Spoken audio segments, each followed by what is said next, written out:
mujer que era humillada. Por eso se llama el título Humillados por un adversario. La Escritura nos dice que nos humillemos delante de Dios para que Él nos exalte, ¿verdad? Y que nosotros mismos lo hagamos. Bueno, con la ayuda del eterno Dios pudimos terminar el libro de Jueces. Ya lo acabamos, ya se acabó. Acabamos todos los jueces. Sin embargo, nos quedan por lo menos 2 personas que fueron jueces en Israel, pero que están fuera del libro de Jueces. ¿Okay? Y vamos a estudiar entonces acerca de un personaje y de un libro que se conoce como el libro de Samuel. Hoy en día tenemos que es primer libro y segundo. Primera de Samuel, segunda de Samuel. En el libro original era uno solo, no eran 2, era uno solo.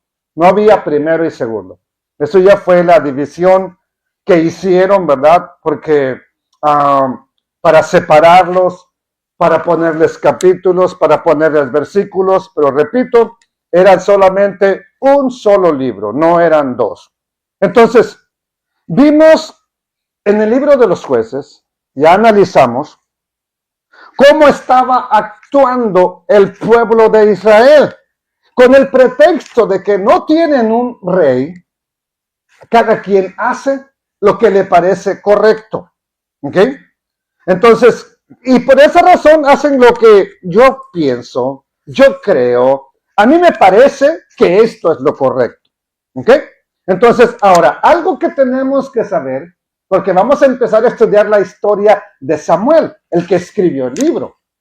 Una cosa importante de Samuel, que también fue profeta, es que no encontramos nada registrado en la Biblia, nada negativo de él. Es uno de los siervos de Dios que no le encontramos algo negativo. Ahora, ¿el hombre es perfecto? No. ¿Okay? No lo es. ¿Por qué? Va a tener un problema con sus hijos. Y es que perfecto solamente hay uno, Dios y su Hijo, el Mesías. Pero los humanos no somos perfectos. Nos estamos perfeccionando. Vamos caminando, ¿verdad? Hacia esa perfección, pero no somos perfectos. Entonces, de Samuel no encontramos nada negativo. ¿Qué significa el nombre Samuel? Hay 2 opciones. Shem es nombre, él, Dios. Entonces, el nombre significa Shemuel. Shem, le repito, es nombre, pero sí, también se podría escribir como Shema. ¿Ok? Entonces, si es Shem, significa el nombre de Dios. Shem, nombre, el Dios, nombre de Dios. La otra opción es que sea Dios escucha. Shem, él escucha, Dios escucha. ¿Ok? Ahora, entonces, esto es lo que tenemos de inicio con Samuel. Un profeta, bueno, ahorita no voy a decir qué era, pero era un siervo de Dios. No voy a decir de qué tribu era. Entonces, Samuel lideró al pueblo de Israel como profeta. Y es el único que unge a 2 reyes. Al rey Saúl y al rey David, antes de morir. ¿Ok? Ahora, él es un profeta. Él es un servidor del Eterno en el tabernáculo. Ofrece ofrendas. Guía, es más, también es un líder militar. También guió al pueblo de Israel en batallas. Y lo hizo siendo guiado por el Espíritu de Dios, el carácter de Dios. ¿Ok? Entonces Samuel era alguien que manifestaba el carácter de Dios en su vida. Al final de su vida, cuando el pueblo le pide un juez, él los reúne, ¿verdad? Donde hay una roca que es Eben Ezer. No Eben Ezer, Eben Ezer. Y él dice, ¿A quién de ustedes he robado algo? ¿A quién de ustedes lo he calumniado? ¿A quién de ustedes lo he ofendido? ¿A quién de ustedes le quité? No, a nadie. Bueno, ya estamos claros con eso, dice. ¿Qué hizo entonces? Hubiera sido cualquier otro. Hubiera abusado de su posición. Los que estaban antes de él abusaron de su posición. Él no lo hace. Tiene un carácter diferente. Y Samuel es una vida que nos llama a nosotros a vivir no como lo que hemos visto, no como los siervos de Dios que vimos que actuaron mal. No. La vida de Samuel nos llama a vivir de una manera que manifieste quién es tu rey, quién es tu Señor. Y si decimos que el Mesías, Yeshua, es nuestro rey y nuestro Señor, ¿qué carácter debemos manifestar?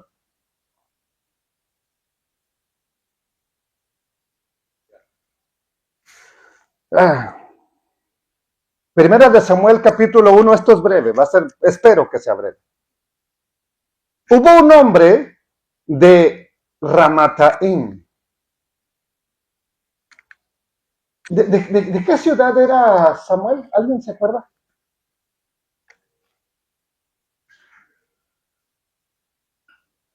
No, les falta estudiar. De Ramá. ¿Ok? Y aquí está Ramá. Nomás que tiene un plural. ¿Ok? De Sofim. Del monte de Efraín. Ese hombre se llamaba ¿cómo? El Dios Caná. Tiene el nombre de Dios o tiene a Dios incluido en su nombre y Caná. Ya vamos a ver de qué se trata. Hijo de la misericordia, Jehoram. Hijo de Eliú. Hijo de Tohu. Hijo de Suf. ¿Qué dice? Efrateo. Entonces, ¿quiere decir que Samuel era de qué tribu? ¿Quién lo acompaña al pastor? No vamos a decir nombre para no quemarlo ahorita, ¿verdad? ¿Quién lo acompaña? ¿Verdad? Aparentemente es de Efraín. Pero hay pero debería de ser. Hay una cuestión bien importante. Efraín no es lo mismo que Efratí. Son dos cosas diferentes. Ok. ¿Cuál era la ciudad de Efrata? ¿Cómo se llamó después a Efrata? Es la ciudad de David, hombre, para que me entiendan. Ok, Efrata o Efrata. Betlehem, casa de pan. ¿En qué territorio está Efrata o Betlehem? ¿A qué territorio pertenecía? ¿De qué tribu era de David, para que me entienda más rápido? Entonces, ¿a qué tribu pertenece Efrata? Entonces ya no es Efraín. Sí, bueno, yo tengo que hacer muchas cosas para, bueno, a ver por qué y cómo es que Samuel sirve en el tabernáculo, sirve en el santuario. Es más, dice que dormía en el santuario el bárbaro. ¿Cómo? Ok, el libro comienza diciéndonos que había un hombre que va a ser el padre de Samuel. Y él era un hombre de Dios, que tampoco fue perfecto, ¿verdad? Y no es que haya sido sin pecado, o que todo lo haya hecho bien, pero era un hombre sensible a la voz de Dios, que adoraba al Dios eterno, que iba, cada tiempo que le tocaba, iba a adorar al Dios eterno, iba a cumplir su labor, ¿ok? Entonces, tenía una vida de obediencia al eterno. Entonces, esa es una cuestión importante para usted y para mí. Estoy siendo sumiso a la voz del Eterno, quiero obedecer sus planes, sus propósitos, quiero obedecer la voluntad de Dios, o quiero ser yo el propio rey de mi vida? Cuando estamos comprometidos con la voluntad de Dios, cuando somos sensibles a la voz del Dios y del Espíritu Santo, ¿qué va a suceder? ¿Qué ocurre cuando alguien es sensible? A ver, ¿alguna vez usted ha sentido que algo le habla? No es que oiga una voz, oh José, aquí estoy. No, no. ¿Alguien de ustedes ha sentido alguna vez que algo le habló y no escuchó la voz, pero siente que le está diciendo, haz esto? ¿Sí o no? ¿Quién fue que le habló? ¿Cuál Señor? Hay que investigar cuál Señor, porque la misma Biblia dice, probad los espíritus. Sí, una ocasión yo estaba enseñando en una congregación y se levanta una muchacha, una jovencilla profetizando y dice el Señor. Y cuando yo le digo, ¿cuál Señor? ¿Qué se me pone? Más brava que los de la Mara. Y me dijo estas palabras, ¡ay de aquellos que resisten a la voz del Señor! Y le vuelvo a decir, ¿cuál Señor? Y cae revolcándose. Pero mientras ya los tenía periqueados a media congregación que le estaba profetizando. Estaba endemoniada esa joven. Y cuando dice el Señor, pues la gente se la come. ¿Cuál Señor? El señor Trump también es Señor. El Señor de los cielos, bueno, Amado Carrillo creo. O era, no sé.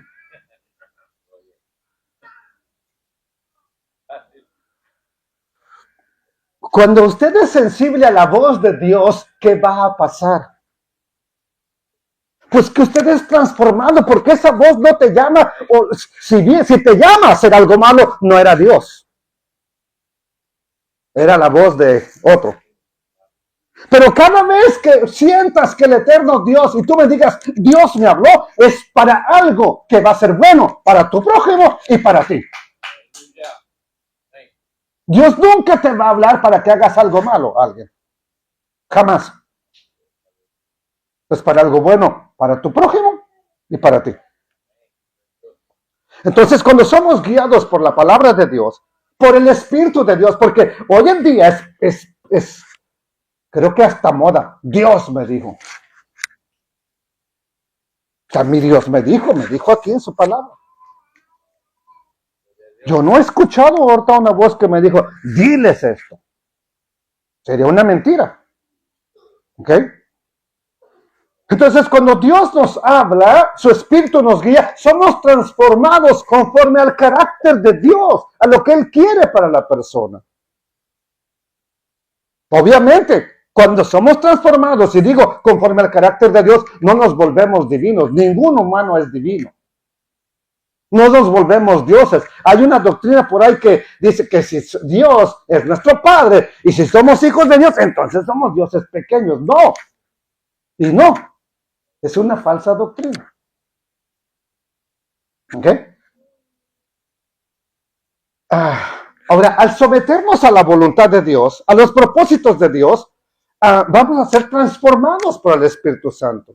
Sabemos entonces que este hombre era de Ramataim, de Sofim, ¿ok? Del monte de Efraín.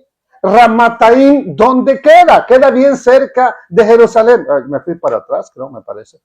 Ok, sí. Ok. Ramataim es esta. Ramá queda bien cerca de Jerusalén, pero ya en territorio de Efraín. Ahí encontramos Ramá o Ramataim. Es el mismo lugar.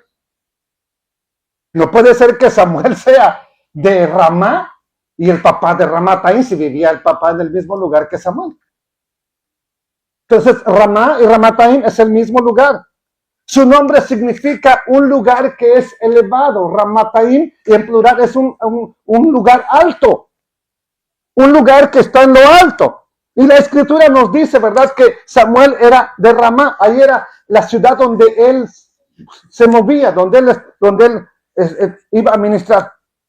Entonces, ¿verdad?, tenemos un lugar llamado Ramataim junto con la palabra Sofim, que también es un plural porque viene de la palabra safá, que quiere decir observar a la distancia, y esto ya tiene sentido. Si vives en un lugar alto, por lógica puedes mirar a la distancia, puedes mirar a lo lejos, porque estás en un lugar alto. Entonces, Ramataim es un lugar elevado, Sofim es que puedes mirar a lo lejos. Desde Ramataim miras a lo lejos. Puedes mirar a tu alrededor. ¿Ok? Tienes una buena vista. Puedes observar desde ahí. Entonces, la escritura nos dice que ese lugar estaba en la montaña de Efraín. No que sean de la tribu de Efraín. Ahora, como levitas, ¿a qué tribu? ¿Cuál era su territorio de los levitas? Entonces, ¿dónde vivían si no tenían dónde? ¿Dónde estaba el templo en ese momento? En Silo, que está, bueno, que le voy a regresar, ¿sí? Que estaba aquí, por aquí, en esta área. ¿Ok? Entonces, en el territorio de Efraín. Ok. Él vive en la montaña, está en la montaña, ¿verdad? Vive una familia ahí, pero este hombre, el Caná, que vive en la montaña de Efraín, no es de la tribu de Efraín. Él es de otra tribu. Ya vamos a ver de cuál tribu es. Solamente que vive ahí. Y si vive ahí es porque no tiene territorio. Ahora, pero este hombre tiene 2 esposas. Y aquí a más de algunos se nos enciende la vela mágica y dice, sería bueno tener 2, si no podemos ni con la que tenemos. Entre las 2 nos matan.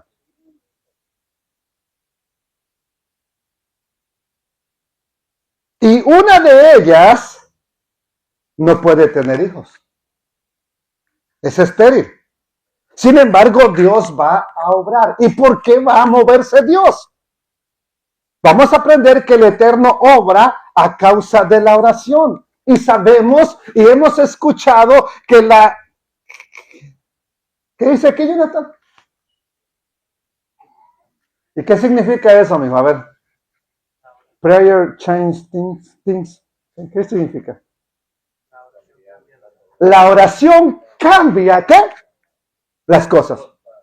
¿Quién de ustedes me puede dar testimonio que oró y algo en su vida cambió? ¿Quién de ustedes puede decir? A mí me consta. Sí, porque uno puede escucharlo en las iglesias, pero ¿qué tal si es puro cuento? Yo le doy testimonio que sí cambian las cosas. Muchas cosas cambiaron. Cosas que yo no tenía manera de cambiarlas.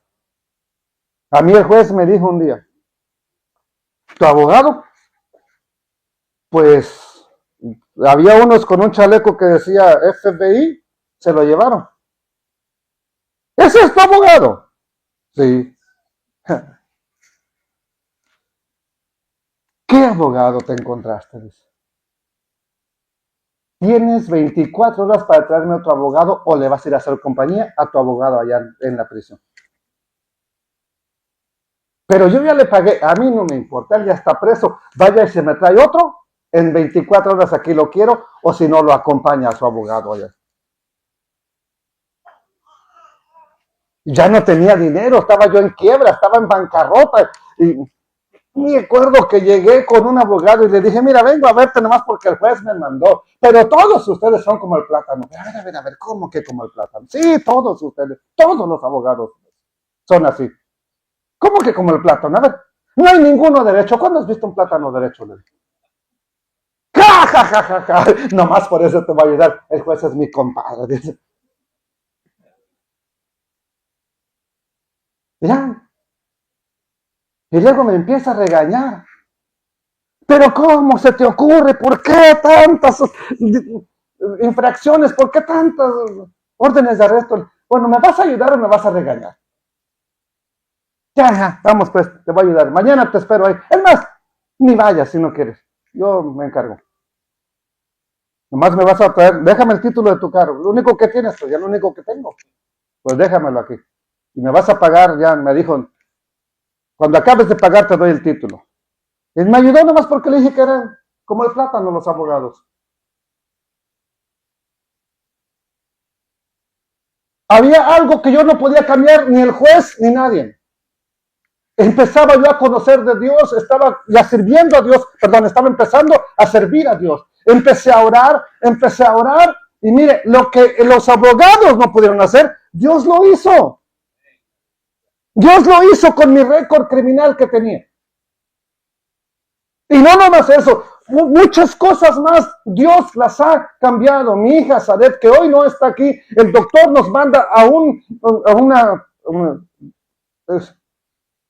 hospital especial en Dallas, a que le hagan un ultrasonido especial a mi esposa, porque la niña está mal y viene mal del cerebro y lo más correcto es abortarla. Si no vamos a tener que batallar y tener mucho cuidado con ella, ¿sí? He batallado mucho con ella, la he tenido que alimentar y es la que más cara, la más fina de mis hijas.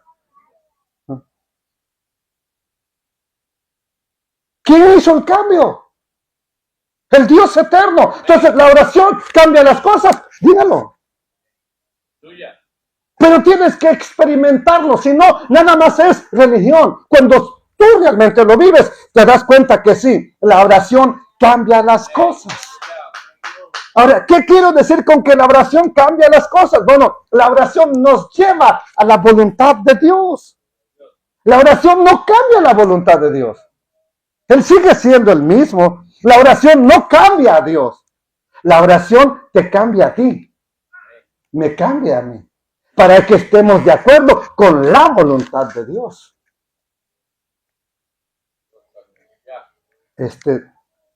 Ten cuidado. Ahí anda una avispilla, no te vaya a picar. Te estoy cuidando desde aquí. Señor, aléjale esa avispa a Isaac desde aquí, Señor.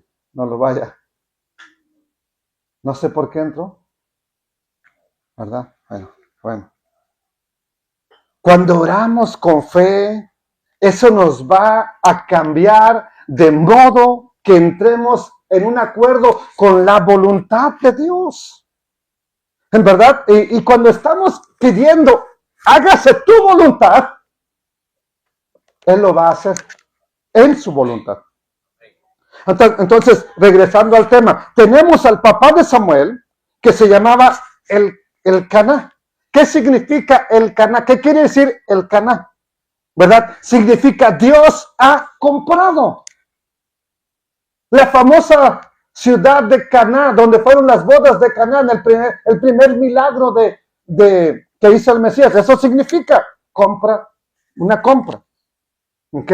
Una transacción. En este caso es que Dios lo ha comprado a este hombre, al Caná. ¿Ok? Esa palabra comprar tiene que ver con poseer. Y nos habla de que Dios es el dueño que posee todas las cosas. Él creó este mundo, sí. Él creó los árboles, sí. Él creó los animales, sí. Entonces Él es el dueño de todo. Él lo dice a su pueblo. Si yo tuviera necesidad de un animalito, no te lo pediría a ti. Míos son todos los animales. Entonces, cuando le damos algo a Él, es porque estamos agradecidos, no porque Él lo necesita. Él es dueño de todo. Ahora sí, ¿de qué tribu era Samuel entonces? Porque lo vemos sirviendo en el santuario, lo vemos, ¿verdad?, ungiendo reyes como un sacerdote. ¿A qué tribu pertenece? ¿A cuál? Entonces, él no era efraínita o de Efraín, ¿verdad? La mayoría de las Biblias, sobre todo en inglés, dice que era de efraínita. Pero, no voy a decir esto de las Biblias, después. Pero en hebreo dice que era Efratí. Y Efratí no es Efraín o de Efraín, es de Efrata.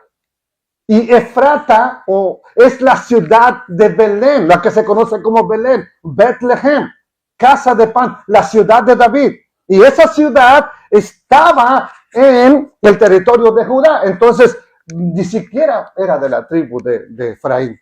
En Génesis capítulo 35, verso 19 dice que después de que los hijos de Jacob mataron a los de Siquem, la gente se levantó contra ellos y ellos van huyendo. ¿Ok? Y van caminando y el Eterno los protege Y en ese camino dice que así murió Raquel. Y fue sepultada en el camino ¿de qué? De Éfrata. La cual, esa ciudad, Éfrata, es ¿qué? Betlehem. Entonces, si él era de Éfrata, era de Belén. Ahí nació. Solamente que ahora vivían en Ramá, en un lugar alto. Allá están viviendo, ¿ok? Entonces, Betlehem es el lugar donde nació David, es la ciudad de David, donde nació el rey David, donde nació el Mesías Yeshua. Ahora, la pregunta es, ¿cómo puede estar sirviendo en el tabernáculo si, de acuerdo a la mayoría, él es de Efraín? ¿Cómo puede entonces servir en el tabernáculo? ¿Por primogénito o por qué? Bueno, dejemos que la Biblia nos dé la respuesta. Dice, Primera de Crónicas, capítulo 6, verso 33, estos pues son sus hijos. Okay, estos pues, perdón, con sus hijos ayudaban, ayudaban a los de, a un líder, de los que puso David, puso 24 líderes, ¿ok? A uno de ellos, dice, de los hijos de Coat, el cantor era ¿quién? Gemán. ¿Quién era Gemán? ¿Era hijo de quién? De Joel. ¿Alguien sabe cómo se llamaban los hijos de Samuel? Ok. Era el cantor, uno que cantaba era Gemán, hijo de quién? De Joel. ¿Hijo de quién? De Samuel. ¿Samuel era hijo de quién? De Elcaná. ¿Y Elcaná era hijo de quién? De Jehoram. Ok, y Jehoram era hijo de quién? De Eliel, hijo de Tohá, Bentoach, ¿verdad? ¿Hijo de quién? De Suf. Y luego aparece otro Elcaná, hijo de Elcaná, hijo de Maat, hijo de Amasai. Entonces, ¿a dónde vemos la familia de Samuel, Joel, Elcaná? ¿Dónde lo vemos? Bueno, todavía no dice de qué tribu era, ¿verdad? Ahí podría ser los que barrían nada más, pero no es cantante, es cantor. Los hijos de Elcaná, hijo de Joel, hijo de Azarías, hijo de Sofonías, ¿verdad? Hijo de Taaj, hijo de Asir, hijo de Abisaí, hijo de... ¿De quién era descendiente Samuel? De Coré, el que se rebeló en el desierto. Él es, ¿y de qué tribu era Coré? Ajá, ya va cobrando sentido, ¿verdad? Hijo de Coré, hijo de Ishar, hijo de Coat. ¿Y de quién es hijo Coat y Coré? Descendiente de Leví. ¿Y de quién desciende Leví? De Israel. ¿De qué tribu es Samuel? ¿Puede servir en el templo entonces? ¿Puede estar en el tabernáculo sirviendo? ¿Por qué sí puede? Porque es de la tribu de Leví. ¿Ok? Entonces, ya que tenemos esto en la mente, ¿verdad? Tenemos a Elcaná. Dios ha comprado. Eso significa que es hijo de Jehoram, que también es de la misericordia. Hay mucho que decir de los nombres. No voy a hablarlo porque es otro tema. ¿Ok? Entonces, el padre de Samuel tenía un tiempo que le tocaba ir a servir. Había 24 guardias. 2 veces al año le tocaba ir al santuario a ofrecer los sacrificios y las ofrendas. Ahora que sabemos eso, dice así, el versículo 2 de Primera de Samuel. Elcaná, él tenía ¿qué? 2 esposas. Y menciona a la primera. El nombre de la primera era ¿quién? Ana. Y la otra, o sea, la segunda, se llamaba Penina. Y aclara, Penina había tenido ¿qué? Hijos.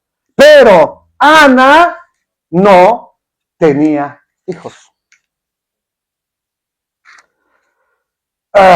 2 esposas no es el plan de Dios. ¿Qué dijo el Mesías? Cuando le hablan acerca de la carta de divorcio y de repudio, dijo, al principio no era así. Ustedes saben que Dios creó al hombre y a la mujer, ¿verdad? Y una sola pareja. No es el plan de Dios que hubiera un hombre con 2 esposas o con más esposas, como los reyes. No es el plan de Dios. ¿Por qué? Porque siempre va a haber conflictos, como lo vamos a ver en la historia. Cada vez que vemos un matrimonio con más de 2 mujeres, o más de una, perdón, ¿qué vemos en ese matrimonio?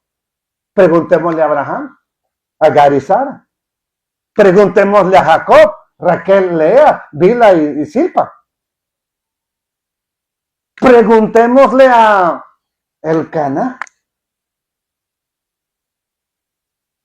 Ahora, ¿por qué alguien tomaría otra mujer?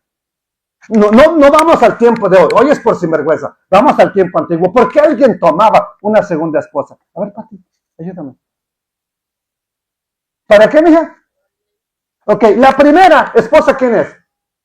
Ana. No puede tener hijos. Ya pasaron 3, 4, 5 años. No puede tener hijos. ¿Qué es lo que hace él como siervo de Dios que está permitido en aquel momento? Tomar otra esposa. ¿Para qué? No porque la amo, no, para tener hijos. Tener descendencia. ¿Pero qué pasó con la que tiene hijos? ¿Qué le pasó a Sara con Agar? Ahora Agar dice, aquí está el descendiente del Señor. Y usted, señora viejita, no tiene nada, así que la menospreció. La estaba humillando a su señora.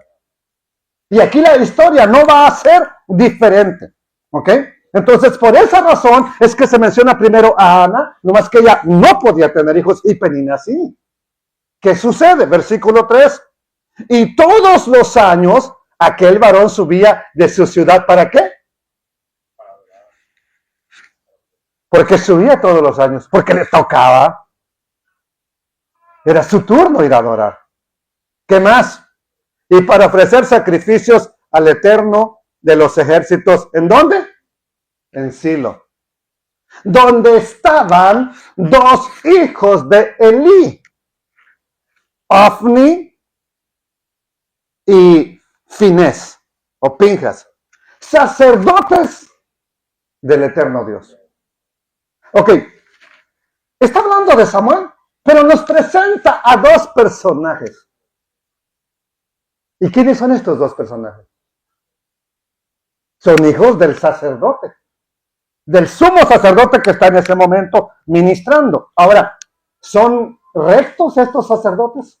Son sacerdotes del Dios eterno, del Señor. Pero ¿son rectos? ¿Hacen las cosas bien? ¿O son unos sinvergüenzas? Pero aquí los menciona.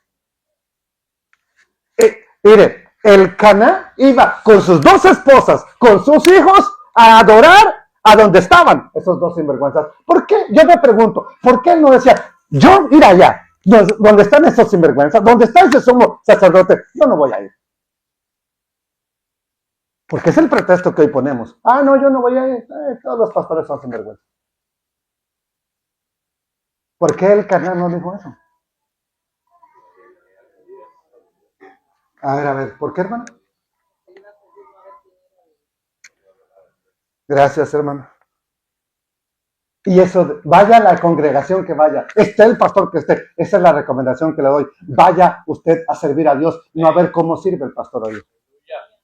Que sí debería hacerlo bien él, pero usted vaya a servir al Dios eterno. Entonces, él va al Mishkan, al tabernáculo. ¿A qué va? A adorar. Él hacía legistajabó. ¿Y qué es legistajabó? Es una palabra para hacer una profunda reverencia. ¿Qué es lo que hizo Abraham cuando el eterno Dios le pide? Sacrifícame a tu hijo, a tu único hijo, al que amas. No al otro que ya corriste, no, al que tú amas. Sacrifícamelo. Y Abraham hizo legistajabot. Se postró, adoró al Eterno porque reconoce que aunque le está pidiendo algo que le parte el corazón a Abraham, el Eterno Dios es digno de suprema alabanza. Ahora, legistajabot es un modismo que nos indica adorar, sacrificar al Dios eterno, al Señor de los ejércitos. Y esto es lo que este hombre hacía. ¿Y qué le está enseñando a su familia? Vamos a hacer legistajabot. ¿Qué es lo que debes enseñarle a tu familia? Vamos a la congregación, no a ver quién te saluda, que es bueno que te saluden, no a ver quién te abraza, que es bueno que alguien te dé un abrazo. Vamos a adorar al Rey.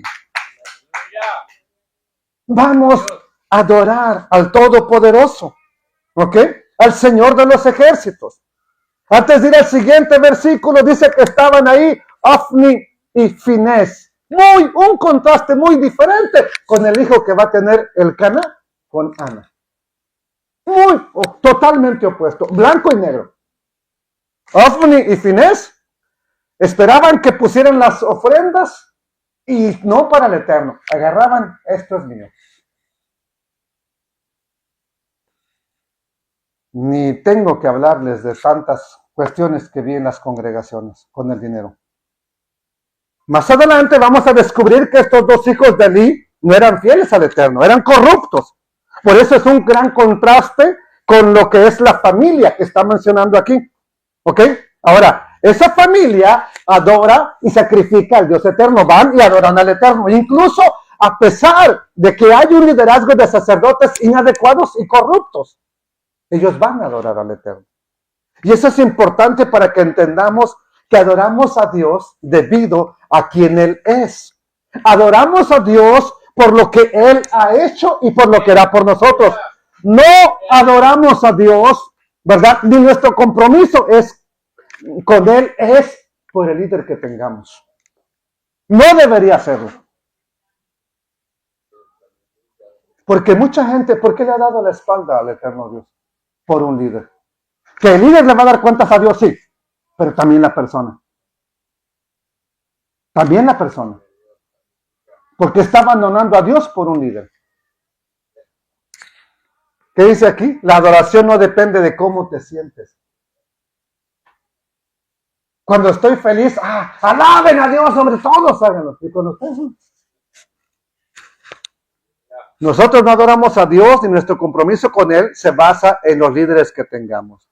Si el líder falla, eso no nos da una excusa para ignorar la adoración. Y muchas veces pasa en las congregaciones. Mira quién está tocando. Ni que fuera tan santo. Y ya, dejaste de adorar al Eterno por la persona que está enfrente.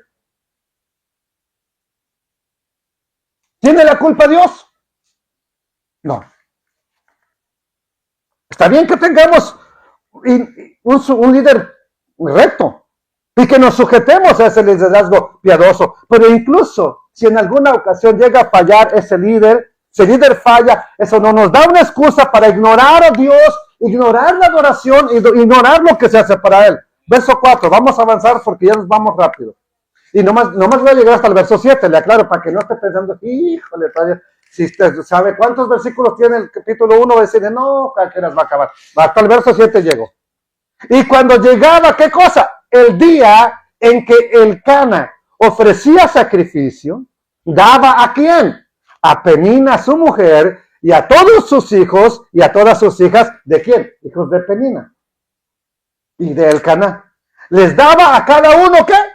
Su parte. O sea, a todos. Acuérdese que de los sacrificios que ofrecían la gente y que los presentaban los levitas, tenían derecho a comer ellos y sus familias. Entonces, él les daba una parte a cada uno de sus hijos y una parte a su mujer. ¿Ok? Verso 5, ¿qué dice? Ok, acuérdense que tiene dos mujeres, una que tiene hijos y la otra que no tiene hijos. ¿Y qué pasaba con la otra? Ul-Haná, Yiten Maná, Ajat Apayim. Dice, pero a Ana daba una parte escogida. Las Biblias lo traducen, le daba una doble porción.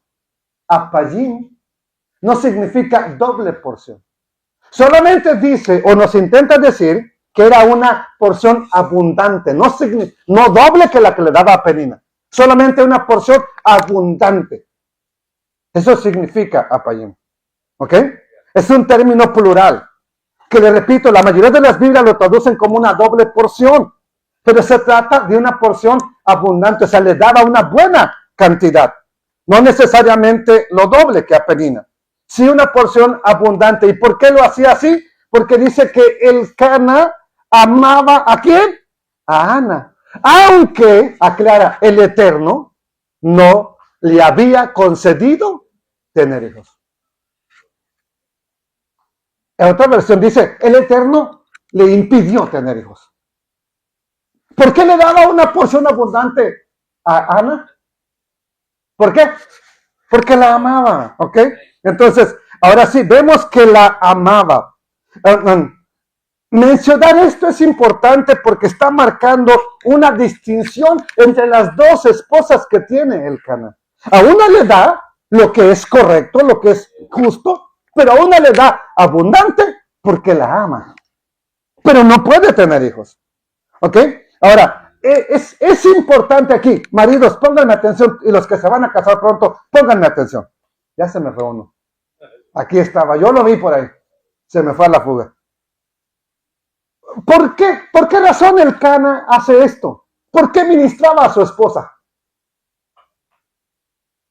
Porque hacer esto no es nada más amor y órale, come más carne. Te quiero ver gorda. No. Lo hace. Discúlpenme la expresión, porque hoy es terrible hablar de los gorditos. ¿Sí?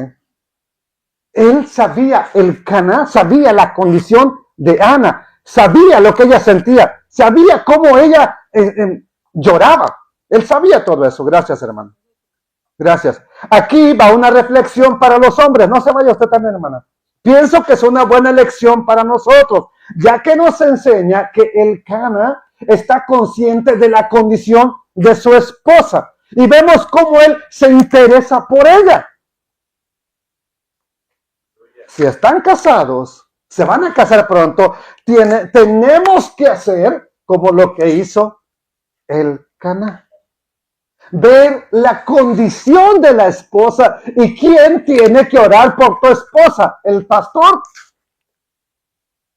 Maridos que están aquí, maridos, ¿quién tiene que orar por tu esposa?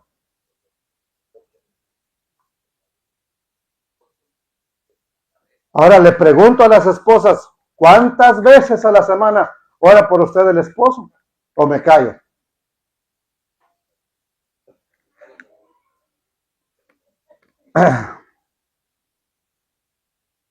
Necesitamos prestar atención a eso, varones. La escritura nos dice que el papá de Samuel, se me habían ido los dos, mire. Los dos. No escuchó, se lo dicen, mira. ¿Sí? La escritura nos dice por qué el papá de Samuel hacía eso. Porque amaba a Ana, aunque el eterno Dios había cerrado la matriz de Ana. Él la amaba y oraba por ella. Y pide por ella. Vemos ejemplos de hombres como Abraham, Isaac, Jacob con Raquel. Hombres de Dios que muchas veces sus esposas tenían la matriz cerrada, un término bíblico, ¿verdad? Para no podían tener hijos. ¿Y por qué lo hizo el Eterno con Abraham? ¿Por qué lo hizo con Isaac?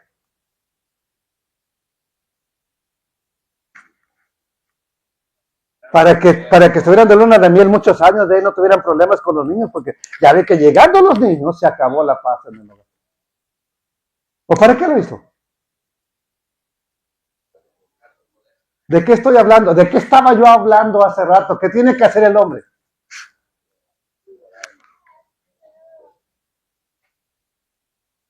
¿Quieres hijos? Ora. ¿Quieres descendencia? Ora. ¿Quieres crecimiento? Ora. Entonces vemos que estos hombres tenían esposas estériles, ¿verdad? ¿Y qué pasaba? El esposo oraba por ellas, el esposo estaba sensible a lo que estaba pasando, él oraba y el Eterno hacía lo que tenía que hacer. Ya dijimos que la oración cambia las cosas y la situación.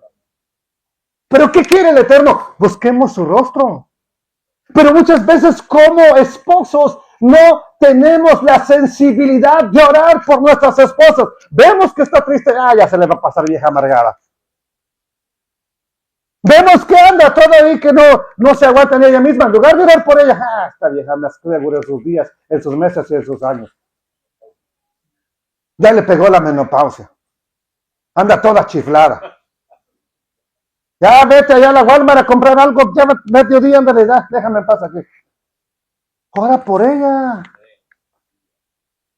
Pero no oramos por ella, nomás, ya va a pasar, hombre.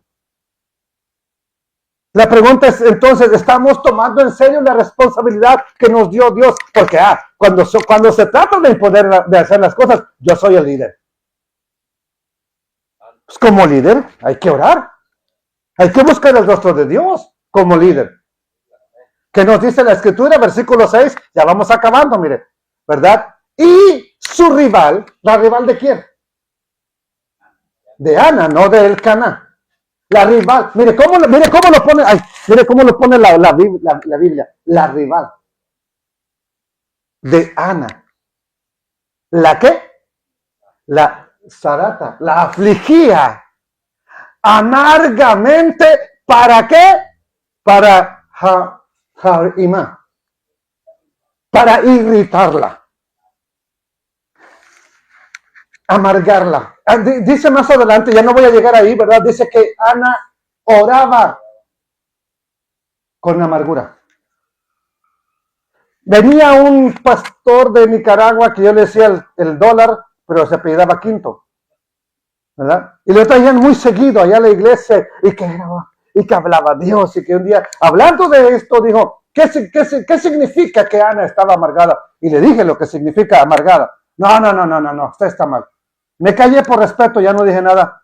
Pero la palabra es Mara, en hebreo. Amargada. Con amargura. Dice, significa que oraba triste. Eso significará en su país. En el lenguaje de la Real Academia Española, amargura es un sentimiento que te molesta. No tristeza. ¿Ok? Pero ya no le dije nada, digo por respeto. Su adversaria, es una traducción más correcta, su rival o su enemiga, la irritaba, enojándola y entristeciéndola porque el eterno Dios había cerrado la matriz de Ana. ¿Qué culpa tenía Ana de no tener hijos? ¿Qué bendición tenía la otra de sí tener? Pero mire lo que pasa, y eso sucede a veces en las congregaciones. Una que tiene algo humilla a la que no tiene. Hombre o mujer, persona. Dale gracias a Dios por lo que tienes. Dale gracias a Dios por lo que te ha dado. No humilles a nadie con lo que tienes. Es triste. Este hombre tiene 2 esposas. Vemos que están enfrentadas, ¿verdad? Y hay una palabra, Harima. Dice que la irritaba. Esa es irritarla. Miren, esta palabra, Harima, viene de la palabra trueno. Como los truenos que se oyen cuando cae un rayo. Yo no sabía qué tan feo se siente ver que los rayos pegan cerca de ti. Yo siempre los había escuchado de adentro de la casa y me gusta, hasta se oye cuando ya viene atronando y a mí me gusta escucharlo. Pero una cosa es escucharlo adentro de la casa y otra cosa es escucharlo en la montaña cuando están cayendo cerca de ti. Me acuerdo que andábamos en la sierra entre Sinaloa y Durango, allá hace muchísimos años, y andaba un sargento con nosotros que le tenía pánico a los truenos, a los rayos. Y este hombre, cada vez que porque se siente cuando viene el rayo y que va a pegar, la piel se te empieza como a enchinar, los pelos se te paran por la electricidad. Él agarraba y se dejaba caer al suelo, se tapaba así con las manos y gritaba, no. Yo decía, este cobarde, ¿qué tiene? Pero cuando eso caía, y caía cerca, hermano, se sentía horrible. Ya después ya no dije qué cobarde, ¿verdad? Ya también yo estaba en cobardía. Pero este hombre le tenía terror a los truenos. Mi esposa tiene una perra llamada Fiji. Esa Fiji nomás, igual de que aquí disparan por todos lados, hermano. Empieza a tirar uno y corre. Fiji le tiene pavor a los truenos. ¿Por qué? Porque la hacen desesperar terriblemente. A este hombre, a mi sargento, se tiraba, se revolcaba en el suelo. No, no, no, no. Le causaba un gran estrago en su vida, ese trueno. ¿Qué cree que le causaba Penina a Ana? Algo que la irritaba. Imagínate, estás bien feliz en la fiesta, en la ofrenda, adorando al Eterno. Y llega esa bárbara y te pega un codazo. Ahora, Asteri, ¿cómo estás?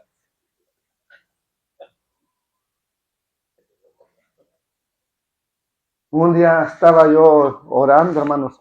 Yo estaba, ya ves que en las iglesias tienes que recibir al Espíritu Santo, si no, no eres salvo. Y ahí me tiene a mí buscando del Espíritu Santo, hermano, y Señor, dame el Espíritu Santo, y lléname con el Espíritu Santo. Señor, yo lo quiero. Y estaba yo hincado allá orando enfrente, y no llega un chamaco gordo, panzoncillo, y me pega un patadón, hermano. Cuando yo sentía que ya lo sentía como aquí, como al abanico, así de cerca sentía al Espíritu Santo. Y cuando le hago así, pues dámelo. Me pegó un patadón que me quitó todo lo espiritual que tenía. Me levanté bien espiritual, yo de ahí ya me puse a brincar, según yo. Gracias, Señor. Él le pegó una patada, chamaco. Perdóname, Señor, porque lo hice, fue venganza. Imagínate a Ana, bien metida, buscando del Eterno, y llega la otra, hola, estéril. Patadón en la barriga. Sí, ya sé que Dios no te permite tener hijos, por algo ha de ser, porque nunca dicen, te tienen una prueba, no. Siempre es, ¿qué pecado hiciste? ¿Qué estás fallándole a Dios? Sí, no, nadie te mira como que puede ser una prueba del Eterno. Más si es tu rival. La molestaba, la irritaba. ¿Cada cuánto tiempo? ¿Cuántas veces pasaba esto? Versículo 7. ¿Así hacía? ¿Cuándo? O sea, cada vez que iban a ofrecer la ofrenda, esta se encargaba de que no recibiera la bendición. Aunque tenía más comida, ni se la comía Ana. ¿Por qué? Porque Penina, ¿qué? Así cada año, año tras año, cuando subía a la casa del Eterno, mire, y esperaba llegar allá. ¿Dónde crees que el enemigo te ataca?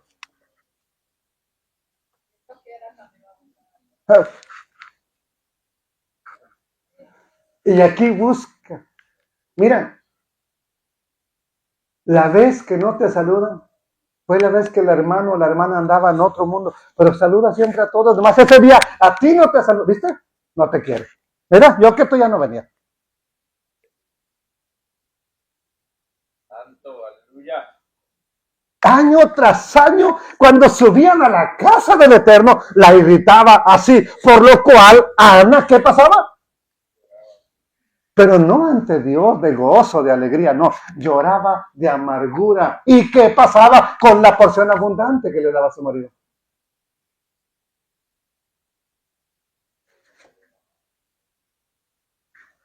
¿A nadie le ha pasado eso? Que estaba en la fiesta y se enojó y ya no comió.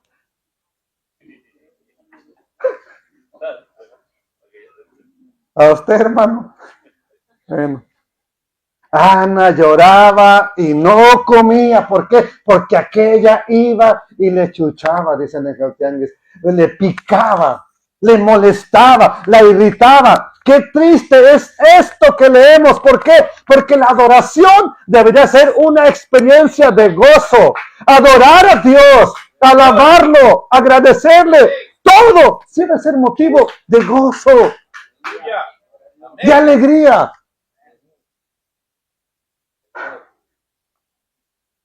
Ana subía a Silo para adorar con su esposo. Pero esta otra mujer, su rival, su adversaria, según el término hebreo, la afligía, la irritaba. No, una cosa es que te aflijan y te la aguantas, está bien. Pero otra cosa es cuando te irritan y que, uy, Señor, llévatelo, te la mando. Una cosa es cuando te molesta, pero otra cosa es cuando eso te irrita, que te saca de tus casillas. Lo bueno es que usted ya de verdad es que usted tiene tanta shalom que a usted no le irrita lo que haga su esposo, ¿verdad? Eso es vida, así se hace.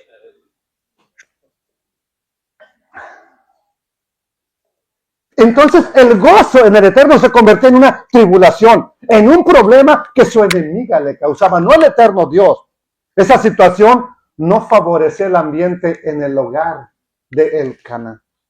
¿Qué nos dice esto? Bueno, a menudo permitimos que nuestra experiencia personal, que nuestros problemas afecten nuestra adoración al Eterno. Hoy no te voy a adorar. Este viejo cara de hacha me hizo enojar cuando veníamos en el camino, Señor. Hoy no te voy a adorar. ¿Por qué? ¿Qué te hizo Dios?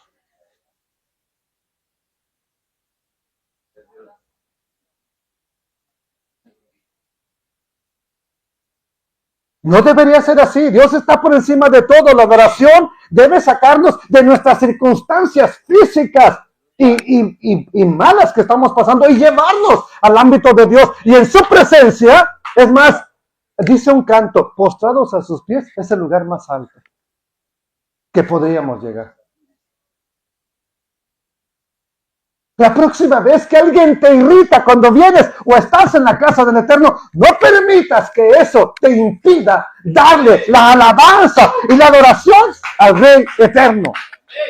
Porque la verdadera adoración no nace de la música. La música nos ayuda. La verdadera adoración sale de un corazón que conoce a Dios, que se rinde ante el Eterno Dios por lo que Él es y por lo que Él ha hecho. Qué triste.